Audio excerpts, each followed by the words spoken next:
It's fair to say last episode was a bit controversial.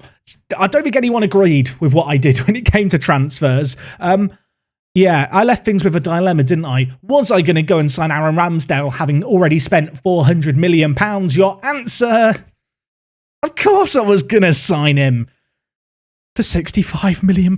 That's a lot of money, isn't it? I've spent so much this year. We need to win the Premier League. We're looking to defend the Champions League. We have a new goalkeeper. Season 4 starts today. Let's do this. Yes, folks, how is it going? And welcome back. It's episode number 27 of our Newcastle Let's Play. Today, it's a fun episode. We've got the English Community Shield against Liverpool. And then following on from that, we're going to have the European Super Cup against Lazio. So 2 shots at silverware that don't really matter, but it's a chance for us to see our new players in action. And given the number of new players in action, I'm quite eager to see how we get on this year. I'm very, very excited for what is going to unfold over the next 12 months. Shall we talk about the transfers? If you missed yesterday's episode, do go watch it. It was a longer than usual transfer special, but there was a lot to cram into it and a lot of signings. Just as a little recap, on the ins, Kai Havertz, Fofana and Alphonso Davies joined us for over £300 million. And that's ignoring Jude Bellingham, who also came in for over £100 million. We've spent a lot of money. I hope that we're going to do well. On the outs, to offset that, we had to continue to do some selling. After last episode, of course, Mykolenko, Mukiele and Hickey were sold for £100 million. Musiala also left the club for over £100 million. And the sales did continue after we left. Diogo Pinto was the first player to depart. He's gone to Aston Villa. He's not very good. I'm not sure why they've paid £1.7 million. We've doubled our money. I am a genius. That's all that needs to be said there. Elsewhere on the outs, the biggest of the departures financially since you were last here is Farias. We signed him for £13 million a few years ago. He never really lived up to that price tag. He had a really good year in Argentina, and I hoped that that might elevate his stock as we look to move him on. Sadly, Dortmund were the only team interested, but a pretty decent transfer offer. £17 million received. He has left for that money. And elsewhere, the only other player to leave for money was Martin van der Voort. Now, with Ramsdale coming in, with Livakovic still at the club, and me needing Woodman as a homegrown player, I don't need 4 first-choice goalkeepers and first-team goalkeepers. So Van der Voort left us £11.75 million. It's profit. I'm claiming it's profit. It's a great sale. I would have liked a little bit more on another day. So one player who was at the club last year, who isn't at it this year, but is still contracted to us, is Ransford Yeboah. This is a man who I was looking to sell at the start of the transfer window. There wasn't really enough interest there. And the more I thought about it, the more I realised that actually he could still develop. He is a good player. Let's loan him out. And in the end, Ajax came a-knocking. This is a fantastic loan for him. A chance for him to play regular first-team football at a club with some really, really good facilities. I'm hoping that he's going to develop over in the Netherlands. We're going to keep an eye on him. And hopefully he comes back at the end of the year a much better player, be that to play for us or to potentially be sold on. So anyway, those are the outs of players who at least were at the club last time you were here. There is one more loaning out that we will talk about in just a moment, but not before we talk about the transfers on the ins. 3 new faces to talk about. The first of these is Junior. We've signed him on a free. Doesn't really fit our system. He's an okay player. He played some League football last year at the age of 18. Long-term plan with this guy, sell him for some money. There is some interest in loaning him, so we may even end up loaning him out. A player with some decent potential, and, well, hopefully some decent resale value as well, I suppose. Anyway, the only real first-team player that we've signed since you were last here is the man that everyone is going to talk about this year.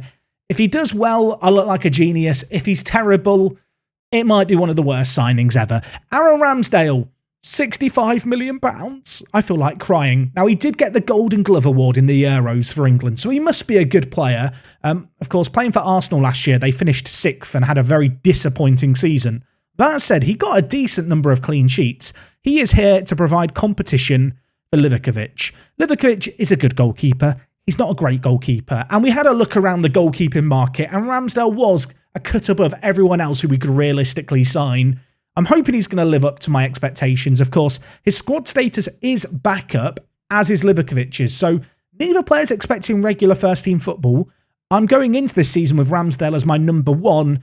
That could change quite frequently through the year. So that's going to be a narrative thread to follow. And the only other player we've signed is a Saudi youngster, 18 years old, Hussein Al-Anezi. This guy's very good. Now, we've loaned him back to Al Ali over in Saudi Arabia. He's 18 years old. He has loads of international caps. He was a player we found through some of the search filters I showed last episode, with kind of an age at most 19 international caps. I mean, he's got 19 of them. A very good player, signed for £6.75 million, one for the future, gone back on loan to his parent club. We'll see how he gets on over the next 12 months or so. So that is where we are at with all the transfer business said and done. To kick things off today, it's a different squad. There's 5 new faces here compared to the Champions League final, which, if you had told me having won that competition, I would change the team this drastically, I would have laughed at you a little bit. I would have said that's mental. Now, of course, Musiala left the club. Besides that, and replacing him with Havertz, the rest of these transfers, completely voluntary. Ramsdale's in goal. At right centre-back, Wesley Fofana comes in for his debut. And can we discuss how good Wesley Fofana is? I feel like I've not bigged him up enough. He is ridiculous. Like, he is almost as good as Van Dijk. I have spent £95 million on him, so you would hope he was good. Going to be very keen to see how he gets on today. It's worth noting he has the player trait, runs with ball down right. That seems good for a wide centre-back. Stays at the back at all times, seems slightly less good for a wide centre-back. We're trying to get rid of that. Whether or not we succeed or not remains to be seen. Alongside him, it's going to be Tomori playing at the heart of the defence in the middle, and then, of course, Gvardiol at left centre-back. That's a pretty formidable back three, if I might say so myself. Out on the right-back position, we've, of course, got Livramento. He's good. When we now compare him to his player on the opposite wing, he doesn't suddenly look quite as good, does he? Alphonso Davies, £108 million. I mean, it hurts a little bit to say. I'm hoping he's going to be worth every penny. Wherever or not he is, we're going to find out in due course. In the centre of the midfield, we are going to go with Bellingham alongside Declan Rice. Declan Rice this year, not at least to begin with, playing as a ball-winning midfielder on support. I want to change things up. He didn't shine in that role last year, so we're trialling a centre mid on defend. We'll see how it functions. We'll see if I like how it looks. If we don't, we can go back to what we played last year, but little micro adjustments never do anyone any harm. Of course, Bellingham making his live-com debut today. He's just ridiculously good, isn't he? I mean, I don't really need to tell you a lot else. He is bonkers in Football Manager this year in the middle. At centre attacking mid, Kai Havertz comes in. He's got some big boots to fill in Musiala's, so I'm hoping that he is going to be up to the task. And then ahead of him, we have Adeyemi and Calvert-Lewin, who are the wrong way round. Calvert-Lewin, of course, playing as the pressing forward, the real hero of last year. We are going to hope that he can match or maybe even exceed his 55 goals scored last season. And alongside him, Adeyemi, very good last year. Hoping for more of the same this year. Now, it feels weird that the attacking position is the only area of the pitch that really hasn't changed this year. I think we're keeping faith in the players who did well last year. Hopefully, we're going to give Liverpool a good little push today. Now, of course, last time we met Liverpool was not that long ago. It was for that Champions League final. They've since signed Ansu Fati, who's a rather good footballer. We've signed a few rather good footballers of our own. I'm expecting a pretty interesting game here. Maybe this is a good opportunity for us to see what kind of progress we've made over the summer. We scraped by against Liverpool 1-0 last time we met. Can we beat them in a more convincing fashion? Or if we lose to them, does that mean we've got worse? I feel like taking a single game sample and trying to judge our entire transfer business off it is probably not the smartest thing. But ultimately, we beat them before. I expect us to beat them again here. I don't think that's that mental or assertion. The players we've added are world class. Let's see if we can give a world class performance. I mean, there's a corner straight away. Jude Bellingham's going to put it in. Tomori, glancing header. And, well, look, the dinghy has gone. We've now got a Bellingham instead. And it's from one Englishman to another. A minute and 1 or 2 seconds into this half. The ball is in the back of the net. It's a great header by Tomori in off the post. And, well, Jude Bellingham, it took him less than 2 minutes to get his first goal contribution. Hopefully that's going to be the first of many. Okay, well, I was going to wait for the next highlight to begin, but it seems like we're just going to have the single highlight to start the first half. It's not been an all-action game. You do wonder after that early goal, is the game just going to burst into life? The answer in this instance, no, nothing happened. It's still 1-0. But the good news is, As we get into the second half, some early action to commence. A free kick in a wide area. Kai Havertz, the man to deliver it. Fofana's there. He gets a goal on his debut. Havertz gets an assist on his debut. And the only one of the big earners, the big spend it kind of players to not do anything yet, is Alphonso Davies. If he gets on the score sheet or gets an assist, I think we can just say the transfer window was a success. Although I feel like when you spend £400 million, you probably do hope that all the players are going to do something for you. Otherwise, you have wasted quite a lot of money. Anyway, we've got a chance here. Livramento at right back. Players in the middle. Declan Rice, Havertz. He crosses in. Adeyemi's there. Havertz has another assist to his name. It's offside. It's offside. I was about to say friendship ended with Musiala. Kai Havertz is my new best friend now. I might still stick to that sentiment. Oh, Kai, he could have had 2 assists. Adeyemi was not far off there either. Anyway, 67 minutes into this game, we should probably look to make some changes. Adeyemi's looking a bit tired. We're going to bring in Sesko for him. Elsewhere, Declan Rice still not having a great game. Gvardiol not doing superbly either. I think we'll bring in Zakaria at centre mid.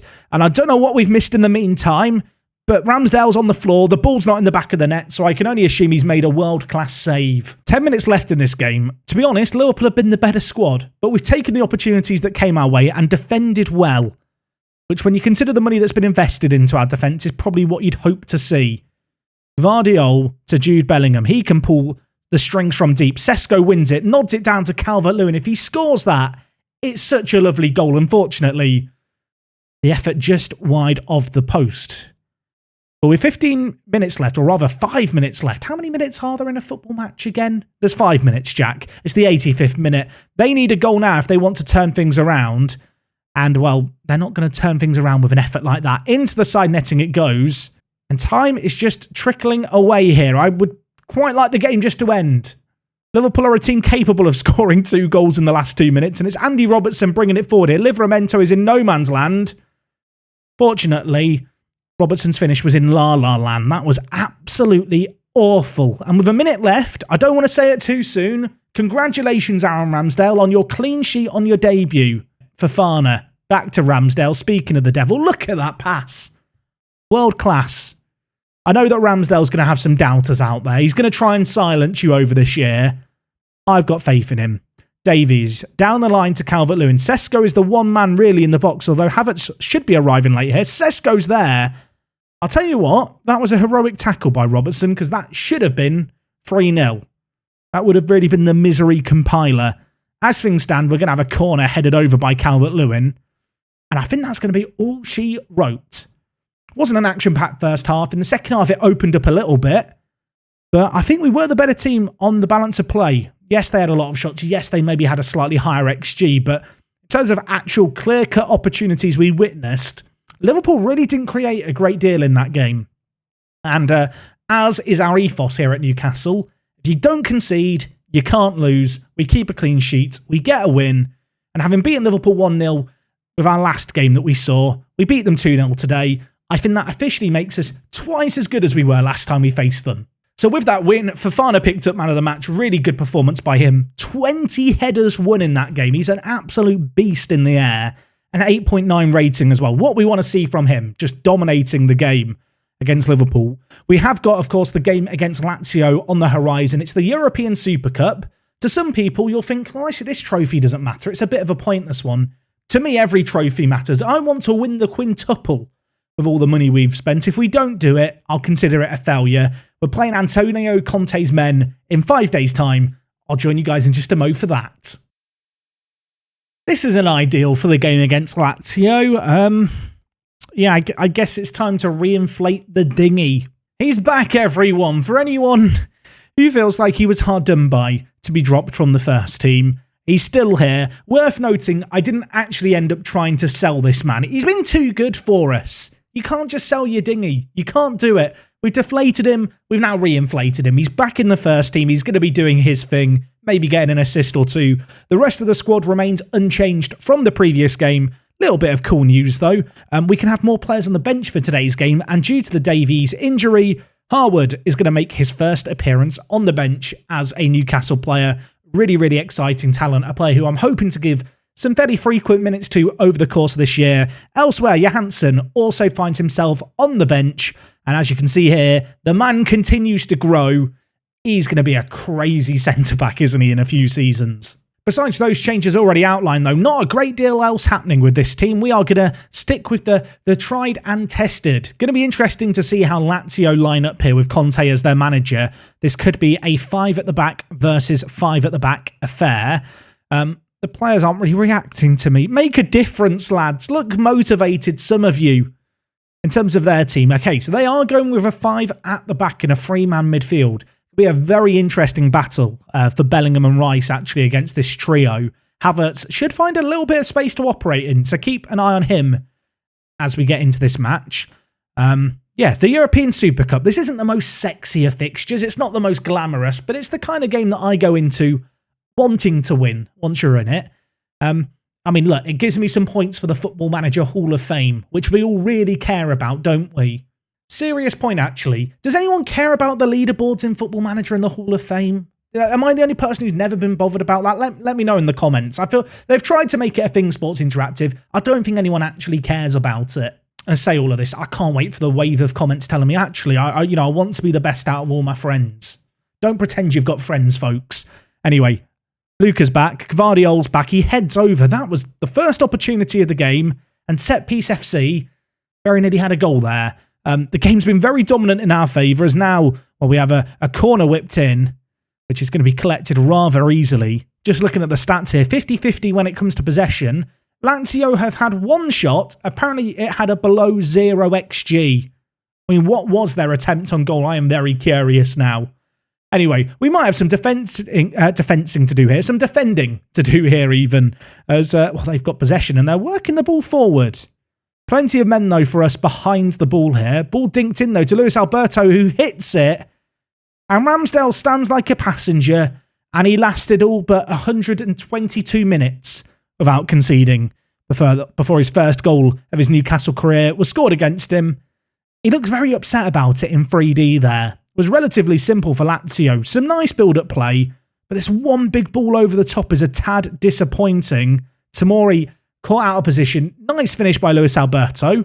We might have an unexpected fight on our hands. Okay, set piece here. Whipped in. Gvardiol knocked it down. Fofana's efforts blocked. Back out, though. Can we recycle possession and go again? Tomori in an unusual wide area. And I think he was offside. Why have I been shown that? At the break in this game, 1-0 Lazio. I feel like, is this bottle throw worthy? I think it is. I mean, the midfield agree. Calvert-Lewin is devastated. Let's try and encourage him. You can do it. I believe in you. I've got faith. I'll tell it to Declan as well. Okay, everyone except Fofana is happy. I'll note that down. Wesley Fofana, weak mentally. Speaking of the devil, here he is on the ball. Hopefully, despite looking demotivated, my team talk's going to rile him up. Look at him go. He puts it in. I mean, it's not a great cross, although with 6 crossing, not sure what we're expecting from him. A chance maybe for Lazio to build out from the back. I feel like this is how their previous goal was scored. We had a chance and they went up the other end quickly, although that is a ball by Jude Bellingham. And to be honest, Adeyemi probably should finish that from there. That was as good a one-on-one chance as you're perhaps going to see. Oh my word, that was a crunching tackle on Kai Havertz by Fabio Vieira. Can we make something here of a cross in the wide area? We can, although VAR wants to look at it. Gvardiol, was it offside? I don't think that was offside. If any of our players were offside there, I'm going to be annoyed because they just shouldn't be in that scenario. The goal's going to be awarded. It's going to stand. The dinghy's back. And Gvardiol at the back post, unmarked, finds a relatively simple header into the back of the net. Okay, an hour gone here. Kai Havertz hasn't had the best of games, but I'm not going to write him off just yet. I'm actually going to try changing him up to a shadow striker and moving Declan Rice to a centre mid on support. This might leave our defence a little bit exposed, not having a kind of designated defensive centre midfielder. But at the same time, they're playing without a centre attacking mid of their own. So I don't think we've got to worry too much about a player in the pocket of space. That said, I might make one further change. Livramento's been a bit hit and miss. We'll bring in Mbabu just to get some fresh legs into the team. Couple of changes in roles. To be honest, we're on top in this game, even if we're not having as much possession as I would like. And we'll just start to be maybe a bit more direct and push the tempo, I think, with our play here for the next 15 or so minutes. Try and really tire out Lazio. I believe this game goes straight to penalties. As the ball is whipped in, oh my word, the keeper's missed it, and Adeyemi's going to get there, and Babu, on off the bench, gets an assist. I'm a genius. That was a weird goal. Wouldn't necessarily back Adeyemi to be the man getting his header on a situation like that in a crowded penalty area. The keeper came for it and just completely missed the ball, and it's ended up in the back of the net. It's a new season, but it's the same old Newcastle. We're making the most of the balls into the area, defending relatively well for the most part. Unfortunately, we did concede in this game, but they've not done too much going forward. And despite the fact we've got a goal here, I want to stay on the front foot. I'm going to keep the tempo high. I'm going to keep the direct passing going. Let's see if we can get another one. We seem to be in the ascendancy, and Babu crosses it in. Calvert-Lewin hits the crossbar. For a second, I got deja vu. That was very similar to our initial opportunity. And in fact, that is going to be the final highlight of the game. Neither of these games really classics. I don't think we're going to get many episodes comparable to that one where we scored 10 against Ramsdale, especially because he is now our player. But that was still a pretty good performance over the two games. Only one goal conceded, lots of opportunities. We look good on the whole, and we can celebrate that. 2 bits of silverware. I mean, it's not often you're going to leave in the space of 3 episodes with 4 new trophies in the cabinet, but over the last 4 matches we've played, we've proven successful. Now it's all about not letting this get to our head, because it's not that important, focusing on the league and winning that elusive Premier League. That is the aim for this year. This is nice, we can enjoy it a little bit, but we've got to go again tomorrow when the real meat and potatoes of the year begin and we get into the Premier League season. And for anyone who thinks Alphonso Davies is a waste of money, maybe you have a point, because for £6 million, you get an ever-reliable dinghy who's not going to sink on the big stage, turns provider, 11 key passes, wins his headers. I hate as a Liverpool fan that I really enjoy watching an Everton player as much as this guy, even if it is just in Football Manager. Anyway, gang, that is going to wrap up absolutely everything from me today. I hope you enjoyed this video as always. To start the season, we've got Liverpool in the league. I don't know if I'm going to do that in tomorrow's episode. It feels a bit weird to come back for that game and then maybe go away for a while. Let me know if you would like to see that game. But given the fact that 2 of our last 4 matches and episodes have been against them, I kind of fancy playing someone a little bit different. Liverpool, not that interesting. Maybe Manchester United in October, the game will come back for, unless I have a complete meltdown on deadline day, we lose against Arsenal at home, and I'm trying to spend what little remains. I was going to say of our transfer budget, we have no money, so we'll probably be back for the United game. Take care, enjoy the rest of your day, and until next time, it is me, Jack, and I will talk to you guys in a bit. I'm out.